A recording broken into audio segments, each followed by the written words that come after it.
Welcome, everybody. This is a wonderful opportunity to get together on a Thursday night and to spend just a little while studying the Parsha.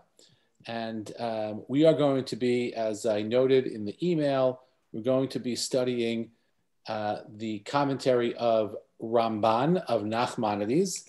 And I'm not going to do this text heavy in terms of sharing all the texts with you. I'll share the psukim with you. The Stanley, can you hear us? Yes. Stanley, that's not working. Maybe I'll give him your idea, Basil. Here, let me see this. Bring this over here. Oh, they didn't come yet into this. Hold on. Let's see. Sorry about this, folks. I want to try to help them.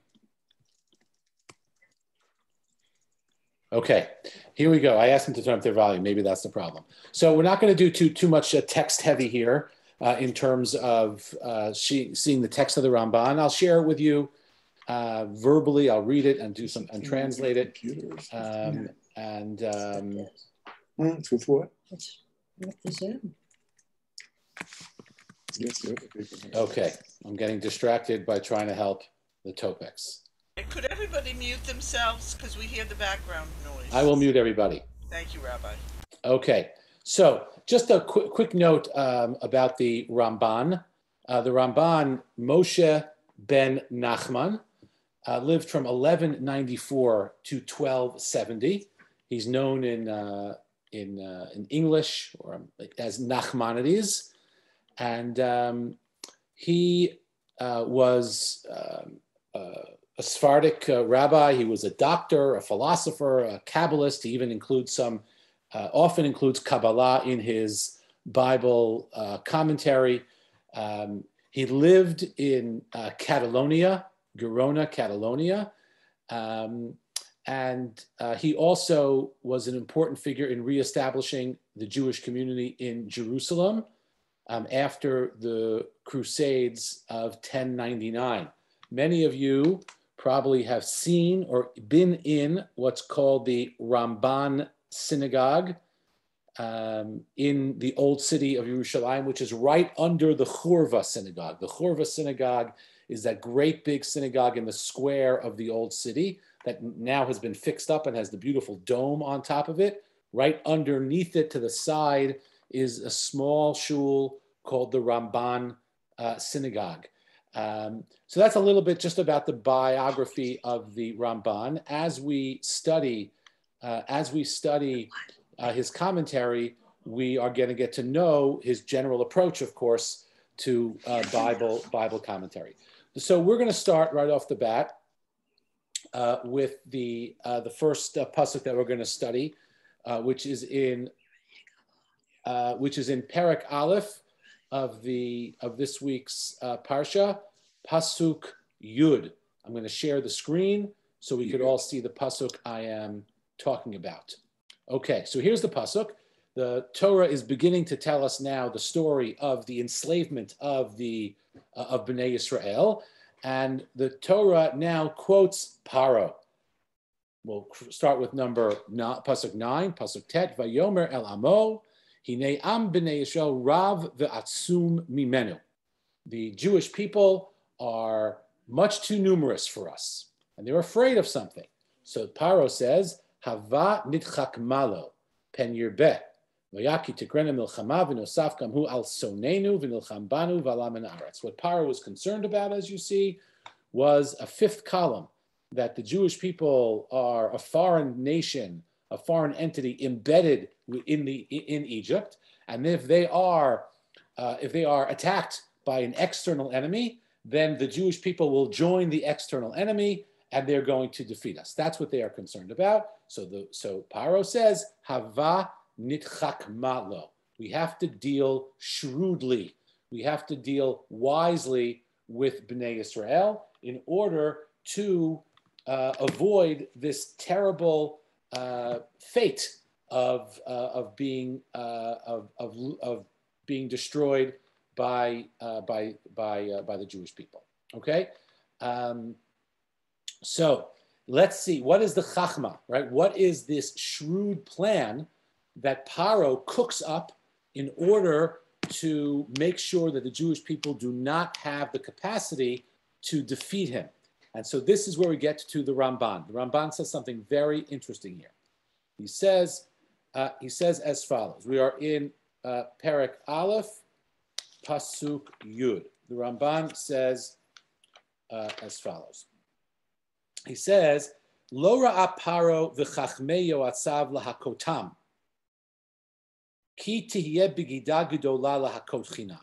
The first question you may wonder is, if Paro is so nervous about them, why not just kill them? Right? Why not just kill them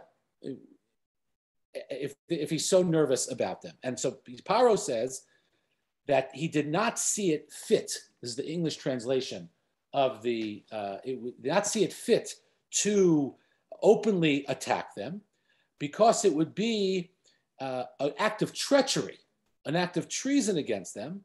Asher bo'u ba'aretz b'mitzvat hamelech harishon. After all, why are these people here? These people are here on the invitation of another Paro. So that would be very unseemly, if you will, right? To destroy this people, or to openly attack these people who were brought here by the king.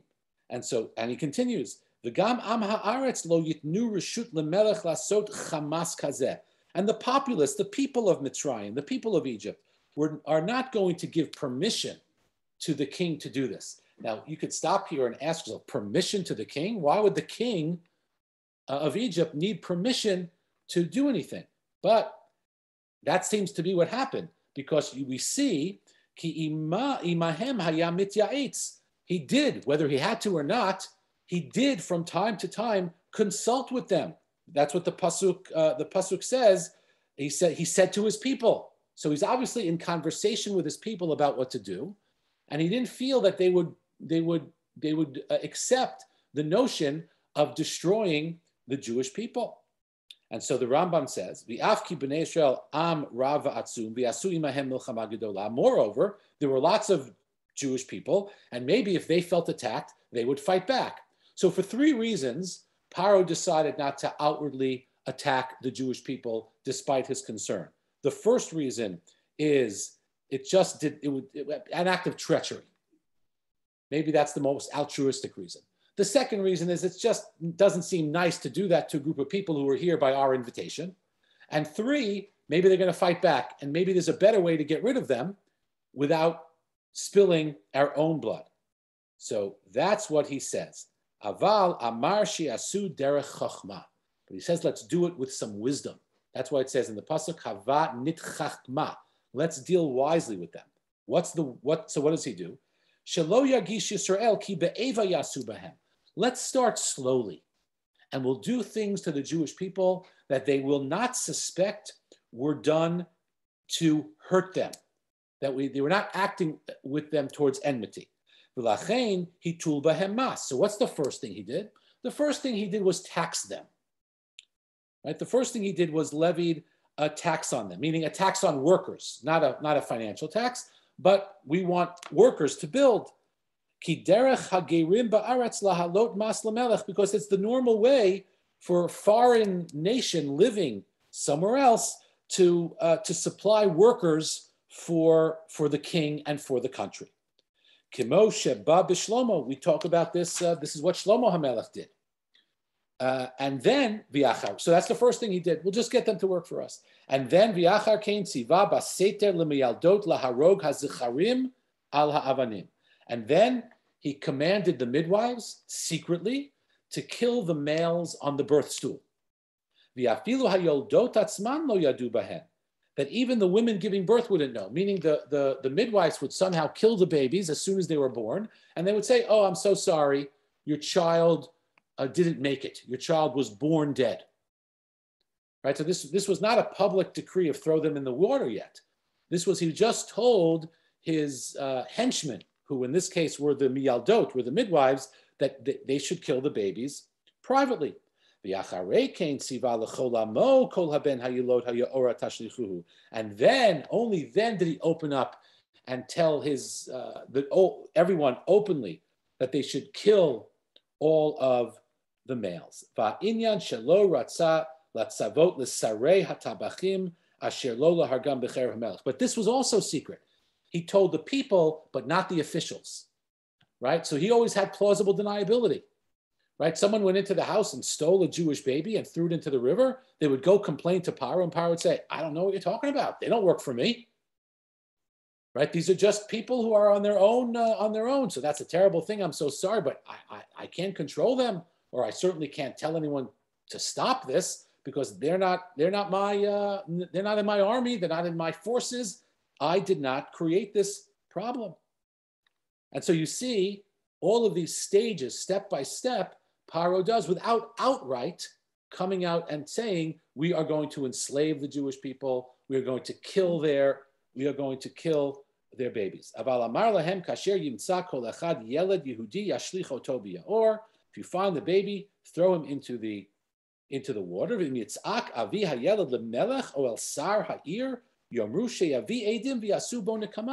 So Pharaoh would say, I can't believe someone did this to you. Bring me a witness who would witness this, and we will take care of the perpetrator. And then once the king sort of loosened his reign, then once people realized that this was okay, they went ahead and did it on their own. And so he goes on and on to give examples of this hava nitchak malo, and that's the first pasuk of the Ramban that we're learning.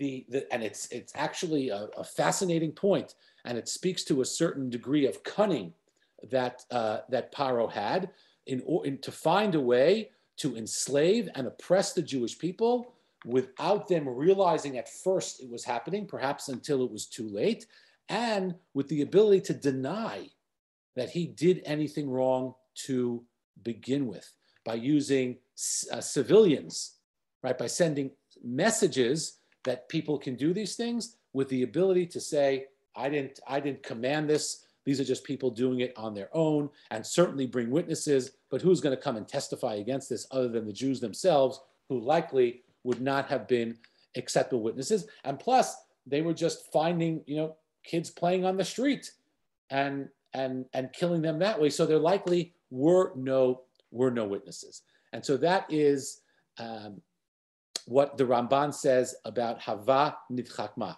Let's deal wisely with them, and we will before we even know it, they're going to be totally enslaved by us. Okay, that is point number one. The first Ramban I wanted to share with you on this week's Parsha, and this is you could see this Ramban is a very pshat-oriented approach, right? There's no mysticism here. There's no real reading into the psukim other than suggesting what it could possibly mean when Pharaoh said, let's act wisely or let's deal shrewdly with them. And the Ramban is suggesting that this could be what that word means. Shrewdly meaning in a way that we're going to be able to oppress them and even kill them without them realizing that there's a state-sanctioned attempt to destroy the Jewish people and to limit their ability to rebel against Pharaoh. Okay, that's pasuk number one. I'll stop here for a second before we move on to the second idea and see if anyone has any comments or questions they'd like to make on this Ramban. Anybody? You could put something in the chat, or you could use the raise hand function, or you could actually raise your hand in the screen. And if there are no comments or suggestions, we'll move on to the next Ramban. Now, the next Ramban is a little bit different in the sense that it offers us, I think, a really beautiful lesson for ourselves. And I thought that's why I saved it for last. Also, in terms of the order it comes next, but I think it's a really beautiful idea. Let me get the verse up on the screen for us. This is in Perek Gimel. If you have a Chumash at home you'd like to use, chapter 3 of the book of Shemot, of Exodus, Pasuk 5. So let's just set the stage for what's going on here. Okay, so what's going on here is Moshe has run away from Mitzrayim at this point because he killed the Mitzri, he killed the Egyptian, and he heard that his a bounty has been put on his head, and he needs to get out of Dodge, so to speak. So he runs away, and Moshe is a shepherd, okay, and he's in the desert. And here's what happens. And he's talking to God about. He's in the desert and he's shepherding. Moshe ro'et son yitro chotno. You see here, Moshe was tending the flock of his father-in-law, and he was taking them through the desert. And it says as follows in Pasuk 2: Vayar malach Hashem elav bilbat esh mitoch hasneh. Vayar v'hinei hasneh bo'er ba'esh v'hasneh enenu ukal. He sees this bush that's on fire, and he looks, but he noticed that the bush is has not been consumed. Vayomer Moshe, asura na ve'ereh et hamareh hagadol hazeh madua lo yivar hasneh. Let me get closer and try to understand what's going on here. Is it not a real fire? Is it not a normal bush? Why is this bush on fire and it's not being consumed? And he says, Vayar Hashem kisar lerot vayikra elav. And then Moshe saw that, Hashem saw that Moshe doesn't come close enough, so he calls him. Vayikra elav Elokim mitoch hasneh vayomer Moshe, Moshe vayomer hineni. He calls out Moshe, Moshe, and Moshe says, here I am. And then God says to Moshe, Al tikrav halom. Don't come any closer. Right? Strange. God sees that Moshe turned away. So God says, wait a second, Moshe. I want your attention, but I don't want you to come any closer than you are already. And I'm not sure if we've ever paid really close attention to this. He says, don't come any closer. Right? We always assume maybe that Moshe is like face to face with the bush, but there seems to be some distance. And God says, do not come any closer. And then God calls out to him from amidst the bush. I'm sorry. Then he says, Al tikra halom, don't come any closer, take your shoes off, because this place is holy ground. So the Ramban is captured, his attention, his imagination is captured by this phrase, Al tikrav halom, do not come any closer. And the Ramban's interested to know, why not? After all, it's Moshe. Right? This is God's chosen one who's going to speak to God on many occasions, and who was God's instrument to arrange the exodus from Egypt and to lead the Jewish people all the way through the desert up until they're about to enter into the land of Israel. But for some reason here, God says, Moshe, hold off. And I don't think we have this any other time. I don't think any other situation where God says, don't come, stay away. So what's going on? And here, this is a very short comment of the Ramban, but I think fascinating. And then I'll just sort of supplement it with something else and leave us with what I think is a beautiful idea. Al tikrav halom, don't come any closer, says the Ramban. Remember I said before, how could God, or why would God tell Moshe not to approach? After all, this is Moshe. But the Ramban says it's Moshe, but it's not Moshe. And what the Ramban is trying to tell us here is that Moshe had a career trajectory, like most people have a career trajectory. And this is what he says. Lo higia adayin lema'alato hagdola b'nevuah. At this time, God saw something in Moshe, of course, but he had not yet achieved his great level of prophecy. At this point, Moshe was not the same Moshe that he was when, let's say, we got the Torah at Har Sinai, or the other episodes in the Midbar, in the wilderness. Moshe was just getting started here. And so he had not yet reached this high level of prophecy. Ki bahar Sinai nigash el arafel asher sham Elokim. Compare this to what happened at Sinai. At Sinai, when the Torah was given, Moshe approached the cloud where God was, and God didn't say then, Al tikrav halom. God didn't say then, don't come any closer. He goes all the way into the thick of it. But whereas now, he's not permitted to approach. V'chein inyan hastarat hapanim. And similarly, we understand the matter of hester panim, of hiding the face, which Moshe did when he realized he was being addressed by God in the next pasuk.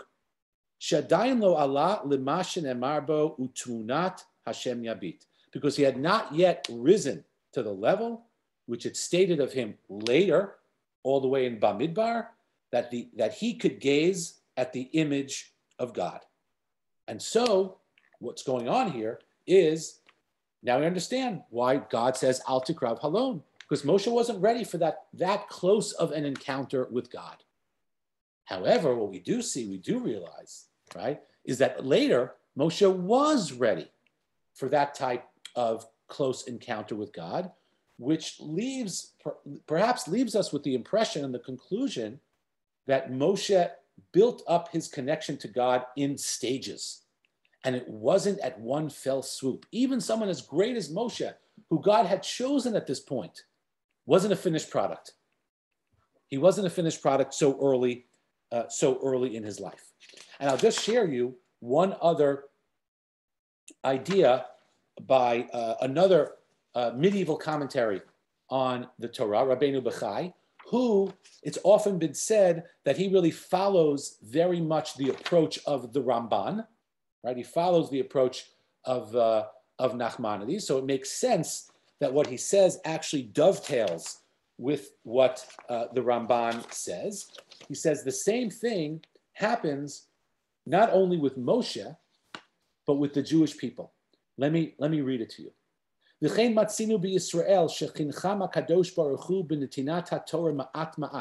Jewish people's spiritual level also was something that was developed little by little.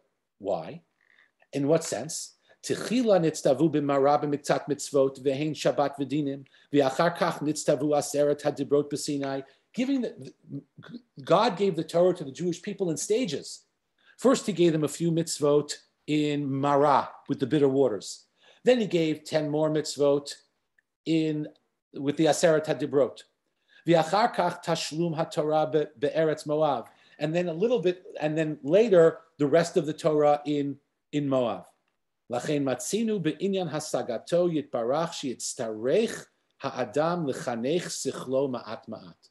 What we learn from here is that we have to educate ourselves in stages, with a certain methodological approach. And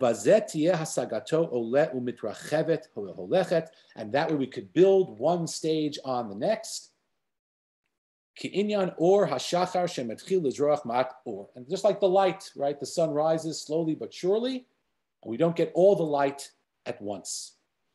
Lashon hanavi v'neida nirdefa ladat Hashem kishachar nachon motzo.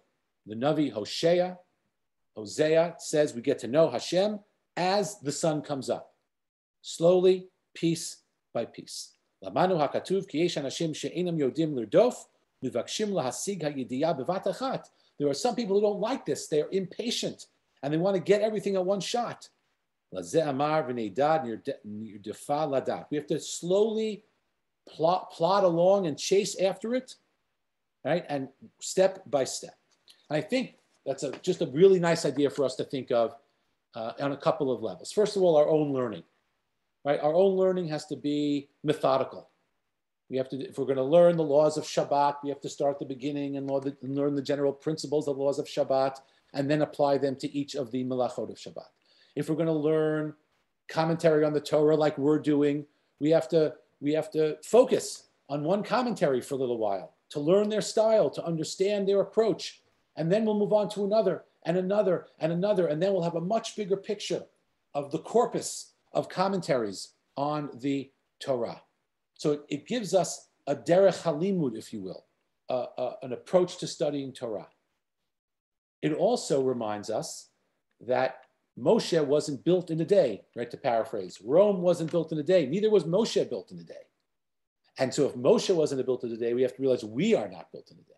Right? Maybe we feel that we want to get closer to God. Our davening is not good enough. Our spirituality is not strong enough. Our faith is not great enough. Maybe, maybe not. So we have to realize, though, Moshe's greatness wasn't as great as it eventually was either. And he also had to go stage by stage until he got that ultimate place, or maybe he never thought he even got to an ultimate place, considering his humility. So it reminds us not to be frustrated when we feel that we have not achieved what we hope to achieve in our religious life, or maybe in any area of life. Right? Moshe didn't start off as the great Moshe. God says, hold on, Moshe, I'm not ready for you yet. Right? And so we perhaps could learn a lesson in patience, and also a lesson in the importance of sticking with it, even as we may feel frustrated at the moment, and not trying to skip steps, and taking it in the step by step as Moshe did, until Moshe became the Moshe we're told of, who was able to enter the cloud and speak to God face to face, so to speak. So these are the two ideas in the Ramban. So you see, both very, I think, beautiful ideas and help us understand the Parsha better. The first one, I think it doesn't really, not as much as the second one, doesn't lend itself to this type of personal lesson that we have, although it is a beautiful idea in terms of understanding how Pharaoh dealt with the Jewish people. But the second one is not only pshat, not only a way to specifically understand why God told Moshe to stop, but also I think has really interesting applications to our own life and how we move ahead in formulating and constructing our own religious life. And I promised a half hour. That was 31 minutes. So I'm going to stop, because I want to make sure that you'll come back. I know Thursday night's a busy night for people. So I'm going to stop here. And if anyone has any comments or suggestions or ideas that they want to share, please do so now. And if not, I will wish everyone a Shabbat Shalom. Looking at the chat.